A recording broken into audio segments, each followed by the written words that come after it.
Hello दोस्तों, आपके अपने YouTube चैनल इसी कैरियर मैथमेटिक्स में अनुज यादव सर आप सभी लोगों का स्वागत करते हैं जिसमें आपकी RS अग्रवाल बुक कंप्लीट करने का टारगेट किया गया है। जिसमें देखिए क्वेश्चन नंबर 83 है, हम आपको समझा रहे हैं। इसमें कह रहा है कि यदि A अनुपात B बराबर C अनुपात D हो तो MA प्लस NC अनुपात MB प्लस ND बराबर क्या होगा। तो देखिए ये A अनुपात B को हम लिख सकते हैं A अपॉन B बराबर लिख सकते हैं C अपॉन D। तो ये अगर हम देखें तो ये C की वैल्यू है और ये B की वैल्यू है। यहाँ पे इसमें निकालना क्या है, MA plus NC upon MB plus ND बराबर। देखो इसमें अगर हम देखें तो C का मान अगर देखें तो क्या है A, C का मान कितना है A। तो यहां हम लिख सकते हैं, इसको सेम लिख दो MA प्लस N, C की वैल्यू A है तो यहां NA अपॉन, यहां पे अगर हम देखें तो MB सेम रख रहे हैं और D की वैल्यू कितनी दी है B, D का मान कितना है B, तो ND।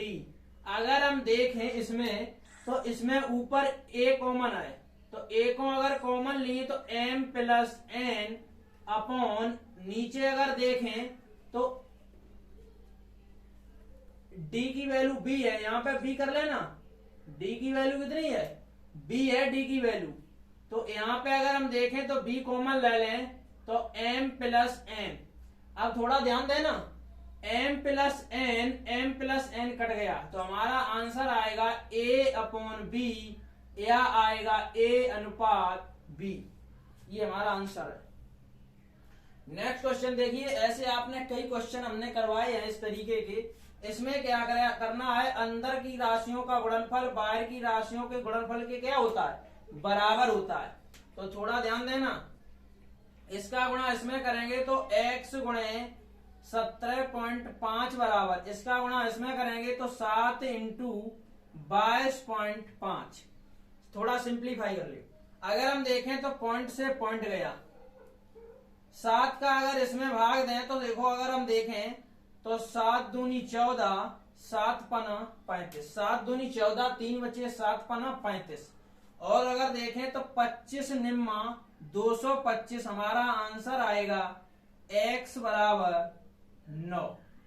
नेक्स्ट क्वेश्चन देखिए, यदि 0.75 अनुपात x समानुपात 5 अनुपात 8 हो तो x का मान क्या होगा। इसमें भी आपको क्या करना, अंदर की राशियों का गुणनफल बाहर की राशियों के गुणनफल के क्या होता है, बराबर होता है। तो x इंटू 5 बराबर अगर हम देखें तो 0.75 इंटू 8, तो x इंटू 5 बराबर इसका इसमें मल्टीप्लाई कर लो, 8 पंचे 40 की 0, 8 सत्ते 56 और 4 कितने हुए 60 हो गए। अब देखो 2 अंक बाद पॉइंट लगा, 2 अंक बाद पॉइंट लगाए तो यहां आएगा x बराबर, ये 6 है, ये बटे में कितना पहुंच जाएगा 5। तो हमारा मान आएगा x बराबर 6 अपॉन 5। नेक्स्ट क्वेश्चन देखिए 86 नंबर, 336 अनुपात 216 समानुपात 980 अनुपात x हो तो x का मान क्या होगा। तो इसमें भी आपको क्या, अंदर की राशियों का गुणनफल बाहर की राशियों के गुणनफल के बराबर है। तो अगर हम देखें तो x इंटू 336 बराबर 216 इंटू 980, x बराबर अगर हम देखें तो 216 इंटू 980 बटे आएगा 336। अगर हम देखें तो ये 3 से कट रहा है, 3 एकम 3, 3 एकम 3, 3 दूनी 6, 3 सत्ते 21, 3 दूनी 6। फिर अगर हम देखें तो 2 से कट रहा है, 2 से कट रहा है, 2 पंचे 10, 2 छंग 12, 2 तिया 6, 2 छंग 12। अगर हम देखें तो किससे कट रहा है, 7 से कट रहा है, ये 7 एकम 7, 2 7 चकू 28, 7 अट्ठे 56। फिर देखो 4 दूनी 8, 4 नेम 36, 2 से काटें तो 2 सत्ते 14, 9 7 63। एक्स बराबर हमारा आंसर आएगा 630 हमारा राइट आंसर है। कोई दिक्कत नहीं, आप किसी भी तरीके से काटें, मतलब काटने पर डिपेंड नहीं करता है कि जैसे हम काटते हैं वैसे ही आप काटें। आप किसी भी तरीके से काटें, कैसे भी काटें, मतलब डिपेंड करता है कि आपका आंसर सही आना चाहिए और आपको सही डिजिट अच्छे से काटे होने चाहिए।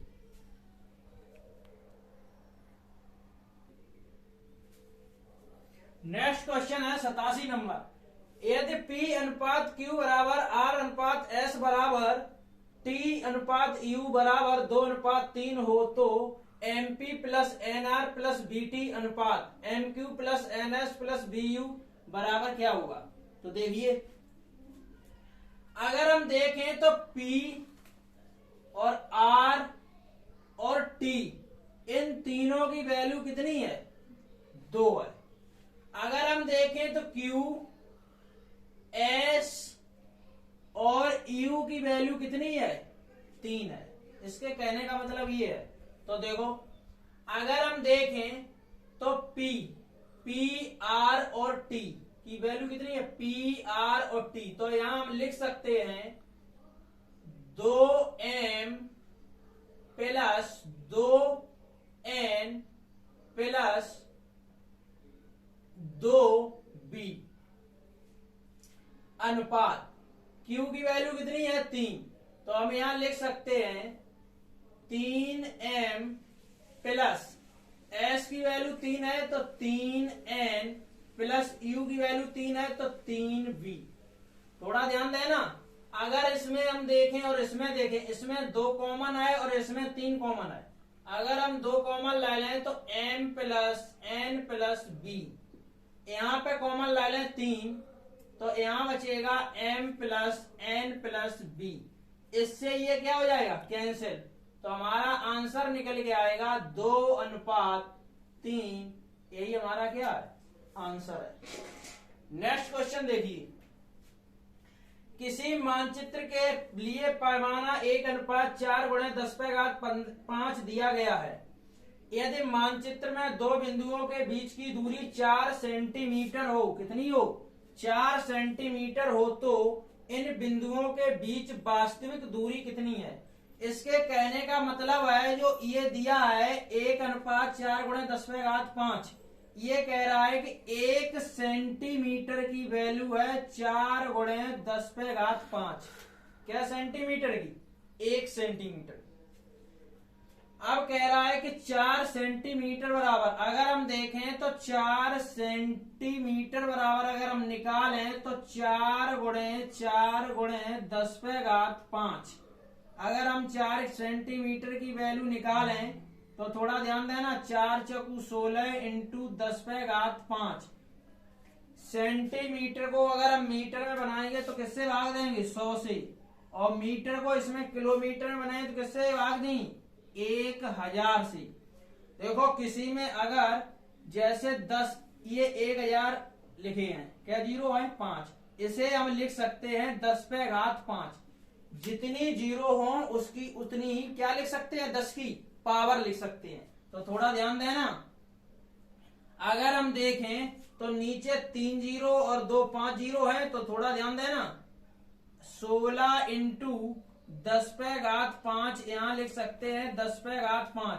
इससे ये कट जाएगा, बराबर हमारा आंसर आएगा 16 kilometre. Right answer. Next question देखिए, किसी समय पर 1.4 मीटर ऊंचाई के एक लड़के की परछाई की लंबाई 1.2 मीटर है। इसी समय एक भवन की परछाई की लंबाई 5.4 मीटर है। भवन की ऊंचाई कितनी है? देखो इस तरीके के अगर क्वेश्चन होते हैं तो इमेजिनरी जो होता है वो रियल पार्ट के कैसा होता है? प्रोपोर्शनल होता है। तो यहां लिख सकते हैं इमेजिनरी 1 अपॉन रियल 1 बराबर इमेजिनरी 2 अपॉन रियल 2। इमेजिनरी माने होता है काल्पनिक और रियल माने क्या होता है? वास्तविक, इमेजिनरी माने काल्पनिक, रियल माने वास्तविक। तो थोड़ा ध्यान देना, किसी समय 1.4 मीटर ऊंचाई के एक लड़के की परछाई की लंबाई 1 पॉइंट, अगर हम देखें तो इमेजिनरी पार्ट कितना है 1.2 अपॉन 1.4 बराबर, इसी समय एक भवन की परछाई की लंबाई कितनी है 5.4 और रियल हमें पता नहीं है। तो थोड़ा ध्यान देना, अगर हम देखें तो देखो पॉइंट अगर हटाएं तो नीचे से पॉइंट, ये पॉइंट हट जाएगा, 6 दूनी 12, अगर इसे काटें तो पॉइंट लग जाएगा 6 निम 54। और थोड़ा देखना, 2 से काटे तो 2 सत्ते 14, 9 को गुणा 7 में करें तो रियल 2 बराबर 9 7 63, और एक अंक बाद पॉइंट है तो यहाँ क्या लग जाएगा पॉइंट। तो कितनी वैल्यू आएगी, रियल वैल्यू है 6.3 मीटर। यही हमारा क्या है आंसर है। नेक्स्ट क्वेश्चन देखिए, एक भिन्न के अंश तथा हर का अनुपात 3:4 है। अंश में से 9 घटाने पर नई भिन्न मूल भिन्न का 2/3 हो जाती है। मूल भिन्न का अंश कितना है, थोड़ा ऐसे अच्छे से देखना। इसमें कह रहा है 3:4, हम इसे लिख सकते हैं 3/4। 3:4 को क्या लिख सकते हैं 3/4। अब इसमें कह रहा है कि नई भिन्न मूल भिन्न का 2/3 है। मूल भिन्न कितनी है 3/4, तो 3/4 का 2 कितना है 3, मूल भिन्न का 2/3 है। अगर हम इसे काटें तो देखो 3 से 3 कट रहा, 2 एकम 2, 2 दूनी 4, अगर हम देखें तो कितना आ रहा 1/2। अब थोड़ा अंश में से 9 घटाने पर, अब थोड़ी बात ये समझने वाली है कि अंश में उसने घटाया है, किसमें घटाया, भिन्न का ये हर होता है, ये अंश, ये हर होता है, ये अंश होता है। तो अंश में 9 घटाने पर, जब बताओ जिसमें जो घटाया जाएगा वही तो बदलेगा, तो हर तो बदलेगा नहीं। अगर हर देखें यहाँ तो यहाँ कितना आया 4 है और यहाँ 2 है, तो अलग अलग है। अगर हम यहाँ 2 से मल्टीप्लाई कर दें तो ये देखो हर 4 हो गया, 2 दूनी 4। अगर यहाँ 2 से किया तो 2 से गुणा यहाँ भी होगा, तो ये आएगा 2/2 दूनी 4। अब हम देखें तो ये इससे कितना कम है, अगर देखें अब हर तो समान है, अंश 3 था 2 रह गया, कितना कम हुआ 1, और वो कह रहा है कितना कम 9 कम है, तो 1 की वैल्यू 9, और कह रहा है भिन्न का अंश कितना है, अंश 3 है, तो 9 3 27 हमारा राइट आंसर होगा।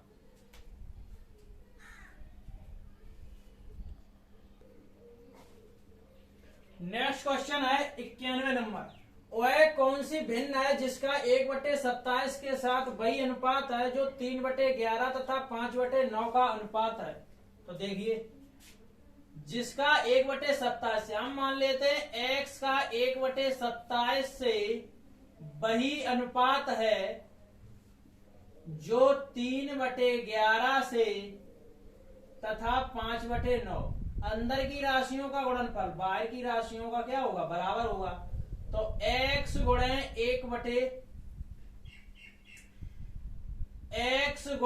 5/9 बराबर 1/27 इंटू 3/11। थोड़ा ध्यान देना, 9 3 27, 3 का गुणा 3 में करें 3 से 3 कट जाएंगे। अगर हम देखें तो x बराबर कैंची का गुणा होगा, कैंची का, नहीं तो एक बार लिख लो x गुणे 5 बराबर 1/11 कैंची का गुणा, तो x बराबर 11 पंचे 55, तो 1/कितना आएगा 55 हमारा राइट आंसर होगा 1/55। नेक्स्ट क्वेश्चन कह रहा है एक पेटी में 1 दर्जन शीशे थे। पेटी के गिरने पर टूटे हुए तथा बिना टूटे हुए शीशों का अनुपात निम्न में से कौन सा नहीं हो सकता, कौन सा नहीं हो सकता। ये बताओ 1 दर्जन शीशे कितने होते हैं 12। अब इसमें आपको क्या देखना है कि 2 और 1 3, 3 और 1 4, 3 और 2 5, 7 और 5 12। अब 1 दर्जन शीशे हैं, कितने? 1 दर्जन 12। अब ये बताओ इसमें किसका भाग नहीं जा रहा है? अगर हम देखें तो 12 का भाग जा रहा है, 4 का भाग जा रहा है, 4 12, 3 का भाग जा रहा है, 5 का भाग नहीं जा रहा है, तो यही आपका क्या होगा? राइट आंसर होगा। यही जो है नहीं हो सकता है, तो राइट आंसर आपका सी होगा।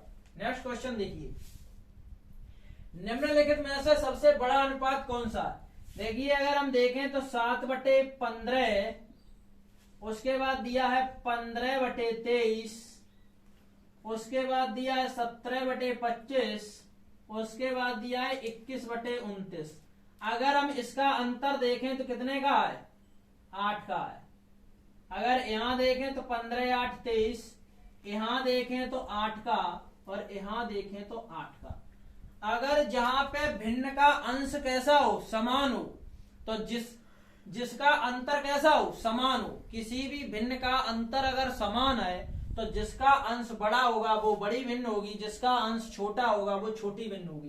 तो इसमें सबसे बड़ा अनुपात पूछा है। अगर हम देखें तो सबसे बड़ा अंश किसका है? इसका है। तो आपका राइट आंसर क्या होगा? डी होगा।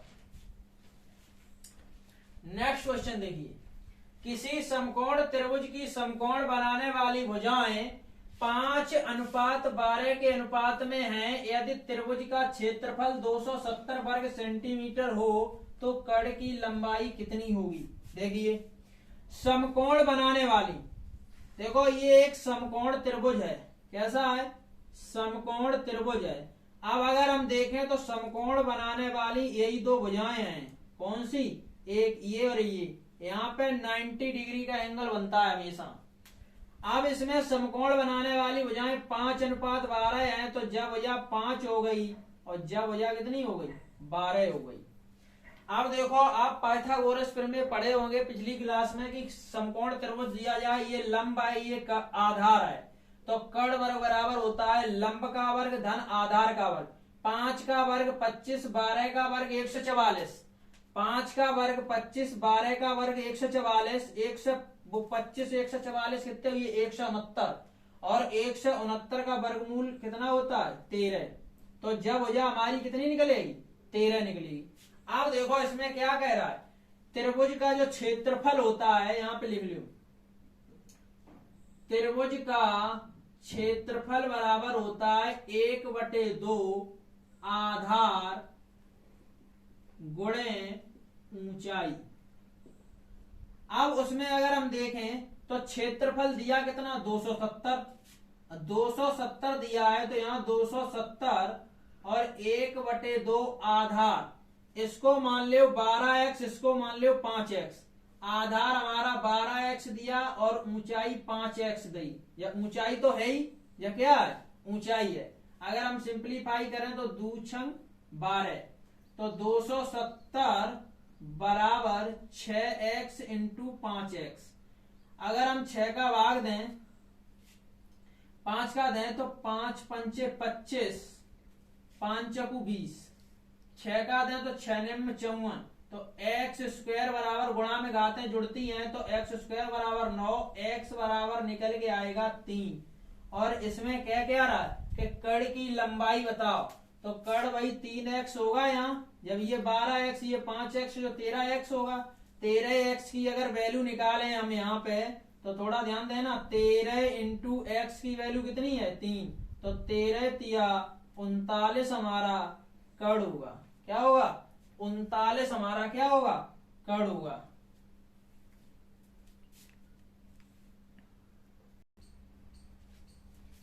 नेक्स्ट क्वेश्चन है 95। एक चतुर्भुज के कोण 6:3:4:5 के अनुपात में हैं। एक त्रिभुज का सबसे छोटा कोण चतुर्भुज के सबसे बड़े कोण का 1/4 है। त्रिभुज का सबसे बड़ा कोण चतुर्भुज के दूसरे सबसे बड़े कोण से 10 डिग्री अधिक है। त्रिभुज का दूसरा सबसे बड़ा कोण कितना है? तो देखिए चतुर्भुज के कोण अगर हम देखें तो 6:3:4:5 है। चतुर्भुज के कोणों का योग कितना होता है? 360। अगर हम देखें तो 5 4 9 3 12, 12 और 6 18, 12 और 6 18 हुआ कोणों का अनुपात। अगर हम देखें तो चतुर्भुज के चारों कोणों का योग होता है 360। अगर हम एक की वैल्यू निकालें तो 18 दूनी 36, तो 20 आया। अब देखो अगर हम देखें तो अगर यहां निकालें तो ये होगा 20 पंचे 100, और ये अगर हम देखें तो 20 चकू 80, अगर ये देखें तो 20 तिया 60, अगर ये देखें तो 20 छिक्का 120। थोड़ा और ध्यान देना, बहुत अच्छा क्वेश्चन है, अगर आप इस पर ध्यान ना दिया तो आपको कभी ये समझ में नहीं आ सकता। आगे क्या कह रहा है कि एक त्रिभुज का सबसे छोटा कोण चतुर्भुज के सबसे बड़े कोण का 1/4 है। अगर हम इसका 1/4 करें, 1 से 20 का 1/4 होता है 30 आएगा निकल के, 4 तिया 12। 1 से 20 का 1/4 कितना आएगा? 30 आएगा। तो 1/4 कितना आ गया? 30 आ गया। अब इसमें क्या कह रहा है, ये आया त्रिभुज का सबसे छोटा कोण निकला, जो चतुर्भुज का 1/4 है, ये त्रिभुज का सबसे छोटा कोण है। आगे क्या कह रहा है, त्रिभुज का सबसे बड़ा कोण चतुर्भुज के दूसरे सबसे बड़े कोण से 10 डिग्री अधिक है। इससे क्या डिग्री अधिक है? इससे अगर हम देखें तो 10 डिग्री अधिक है, तो दूसरा सबसे बड़ा कोण होगा हमारा 40। अब त्रिभुज के तीनों कोणों का योग कितना होता है? 1 से 80 होता है। 40 ये हो गया, 30 ये हो गया, तो एक कोण बचा है वो होगा 1 से 10 डिग्री, क्योंकि 1 से 10 और 40 150 और 30 1 से 80 हुआ। इस हिसाब से हमें पता चल गया कि पहला ये कोण एक 30 दिया, एक 40 दिया, तो एक हमारा होगा 1 से 10 डिग्री, क्योंकि त्रिभुज के तीनों कोणों का योग कितना होता है? 1 से 80 डिग्री होता है। अब इसमें कह रहा है कि त्रिभुज का दूसरा सबसे बड़ा कोण कौन सा है। अगर हम देखें तो पहला ये है, दूसरा सबसे बड़ा कोण कौन सा है? 40 है। कौन सा है? तो 40 डिग्री हमारा राइट आंसर होगा। कितने डिग्री? 40 डिग्री। नेक्स्ट क्वेश्चन देखिए, एक त्रिभुज के कोण क्रम से 2:3:4 के अनुपात में है। सबसे छोटे कोण के दुगने तथा दूसरे सबसे बड़े कोण के तिगुने मिलकर योग क्या होगा। अगर हम देखें तो 2:3:4 है। त्रिभुज के तीनों कोणों का योग कितना होता है? 1 से 80 डिग्री होता है। अगर हम देखें तो 4 3 7 और 2 9 में हम देखा योग 9 है। त्रिभुज के तीनों कोणों का योग 1 से 80 होता है। 9 की वैल्यू 1 से 80। अगर हम 1 की वैल्यू निकालें तो 9 दूनी 18 20 आया। यहाँ पे अगर 4 की वैल्यू निकालें तो 20 चकू 80, ये आएगा 20 तिया 60, ये आएगा 20 दूनी 40। आगे कह रहा है कि सबसे छोटे कोण के दुगने, सबसे छोटा कोण ये है, इसका कह रहा है दुगना अगर 40 दूनी 80, और दूसरे सबसे बड़े कोण के तिगुने, इसका कह रहा है 3 गुना। तिगुना करेंगे तो 6 18 1 से 80। कोण तिगुने का मिलकर योग क्या है? अगर मिलकर इनका योग करें तो 80 और 1 से 80 होगा। आंसर होगा हमारा 260। 80 और 1 से 80 अगर जोड़ेंगे तो कितना आएगा? 260 आएगा। नेक्स्ट क्वेश्चन देखिए, चार पात्रों के मिश्रणों में दूध और पानी क्रम से 5:3, 2:1, 3:2 तथा 7:4 के अनुपात में है। किस पात्र में पानी के सापेक्ष दूध की मात्रा सबसे कम है। अगर हम देखें तो ये दिया है 5:3, ये दूध है और ये क्या है? पानी है। तो ये कह रहा है कि पानी के सापेक्ष, अगर हम पानी के ये देखें तो ये 5/3 है, तो ये कितना हो जाएगा? 5 और 3 8। और ये अगर हम देखें 2:3 है तो 2 कितना होगा? 3। ये अगर हम देखें 3:2 है तो 3/5। ये अगर हम देखें तो 7 4 11।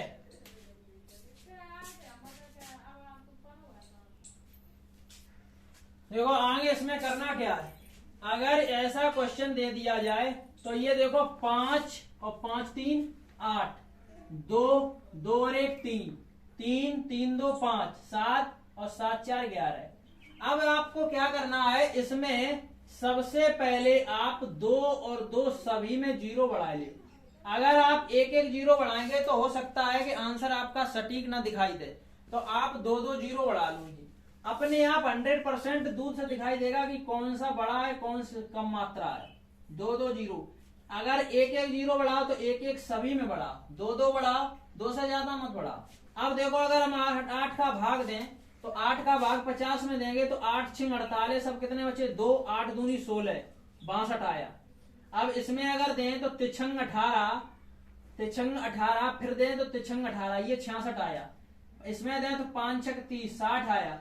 ये दें तो 11 6 66, 66। अब कितने बचे 4, 11 3 33। तो अगर इसमें देखो अब कह रहा है किस पात्र में पानी के सापेक्ष दूध की मात्रा सबसे कम है, किसमें सबसे कम है। अगर हम देखें तो इसमें सबसे कम है, किसमें 60 सबसे कम है।